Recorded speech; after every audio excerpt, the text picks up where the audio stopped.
তোমাৰ ভাতৃগণ তোমাৰ কথা কৈ এটিখনে পাইব জানো অ খান্দা ধৰি ধাইব কংস এৰাম অন্তক সমান যেতিয়া কৃষ্ণ সেই কাৰাগাৰৰ লোহাৰ শৃংখলত বান্ধি থোৱা সেই কাৰাগাৰত জন্ম পালে তেতিয়া বসুদেৱে এইখিনি কথা কৃষ্ণক মানে অৱগত কৰিছে যে তোমাৰ ভাতৃগণক সেই পাপী কংসই মানে আহি কি ক'লে খান্দা ধৰি এই ছয় ভাতৃক বধ কৰিলে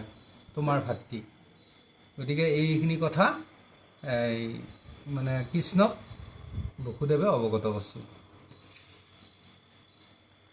এ হৰি